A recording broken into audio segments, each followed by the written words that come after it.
Hai anak-anak, selamat pagi semuanya. Bertemu lagi dengan Bu Aida di kelas 4 SD Katolik Mardiwiyata 1. Gimana kabarnya anak-anak hari ini? Tentunya semuanya masih dalam kondisi sehat dan tetap semangat.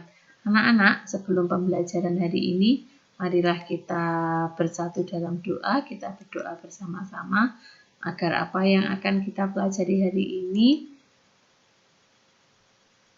dapat anak-anak mengerti dan bermanfaat untuk kita semua.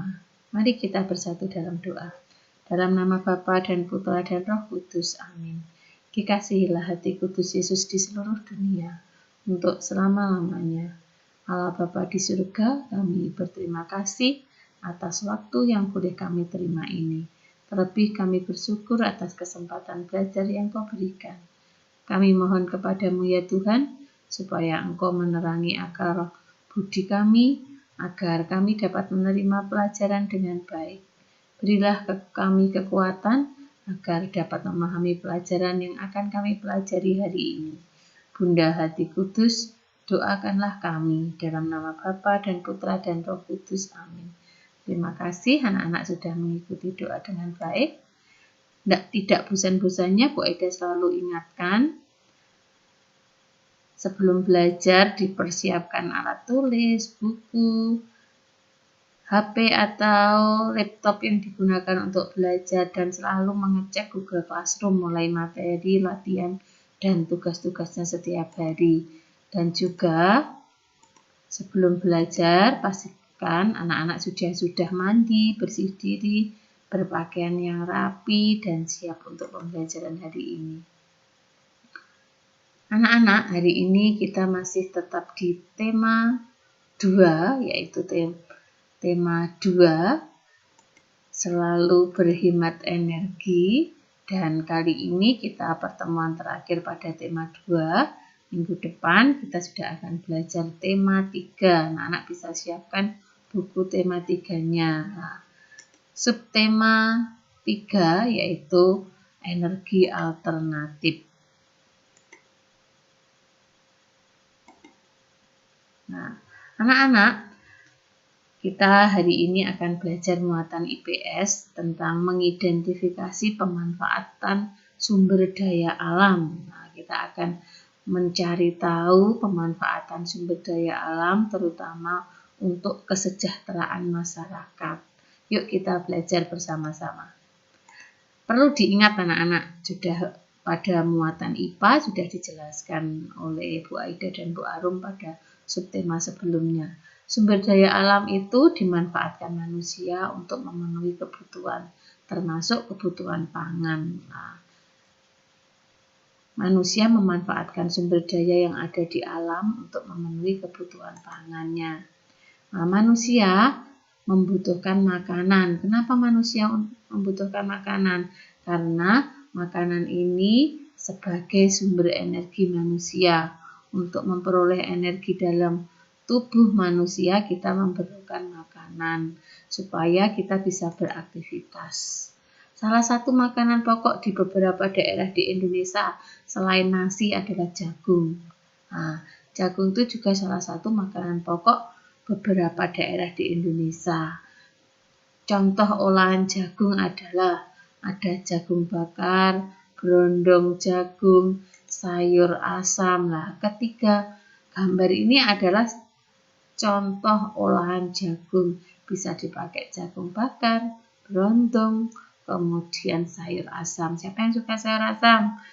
Bu Aida sangat suka ini sayur asam ya. Apalagi ada jagungnya, sangat enak. Ini ketiga contoh tentang olahan jagung. Berikutnya anak-anak, kita akan lebih mempelajari pemanfaatan sumber daya alam untuk kesejahteraan manusia. Anak-anak bisa sambil dibuka bukunya halaman 104 dan 105. Ya. Makanan pokok suatu daerah itu berbeda-beda karena sesuai tempat dan budayanya. Nah, kalau kita yang hidup di Jawa, makanan pokoknya adalah nasi. Tapi beberapa orang yang hidup di Madura, makanan pokoknya adalah berasal dari jagung. Nah, makanan pokok ini berasal dari tanaman, baik dari serealia seperti beras, gandum, jagung maupun umbi-umbian.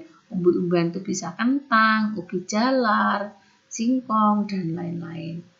Nah, kemudian contoh 5 makanan pokok selain nasi, anak-anak.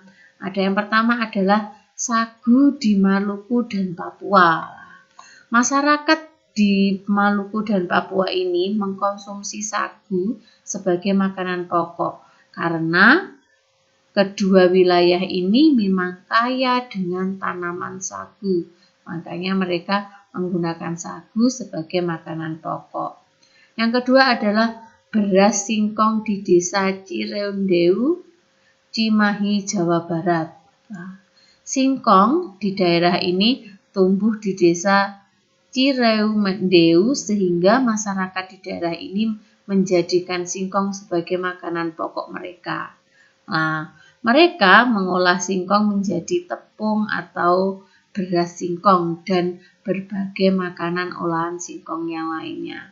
Contoh yang ketiga adalah sakelang di desa Sigedong, Temanggung, Jawa Barat. Nah, masyarakat Sigedong menjadikan nasi jagung atau sakelan sebagai makanan pokok mereka. Mereka seperti halnya nasi beras pada masyarakat lain, mereka merasa belum makan jika belum menyantap nasi jagung. Nah, sama seperti di Jawa, kalau belum makan nasi dianggap belum makan. Nah, orang desa Sigedong juga gitu, merasa belum makan kalau belum ada makan nasi jagung. Bahkan menurut mereka nasi jagung itu lebih memberi tenaga dibanding nasi beras. Itu pendapat dari sakelang di desa Sigedong, Temanggung, Jawa Barat. Yang contoh yang keempat adalah jamawut di Biak Numfor, Papua. Jamawut adalah sejenis tanaman serealia di Biak Numfor. Tanaman ini sangat subur dengan nama lokal pokem. Bagi masyarakat Biak Numfor, jamawut dimanfaatkan sebagai bahan makanan pokok dan komoditas adat sejak berabad-abad. Ini orang Papua. Contoh yang terakhir yaitu ubi jalar di suku Dani, Jayawijaya, Papua. Nah, penduduk suku Dani mengkonsumsi ubi jalar sebagai makanan pokok. Mereka menyebut ubi jalar dengan hipere. Nah, ini beberapa olahan makanan pokok selain nasi yang ada di beberapa daerah. Nah, anak-anak, apa yang kita pelajari hari ini tentang pemanfaatan sumber daya alam untuk kesejahteraan manusia, terutama makanan pokok yang ada di berbagai daerah. Semoga hari ini anak-anak dapat memperkaya tentang manfaat sumber daya alam untuk kesejahteraan masyarakat, terutama pangan.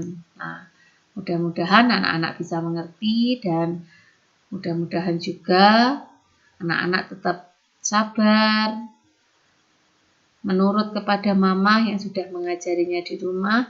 Jika ada pertanyaan, anak-anak nanti bisa tanyakan kepada Bu Aida atau Bu Arum ketika Google Meet bersama-sama.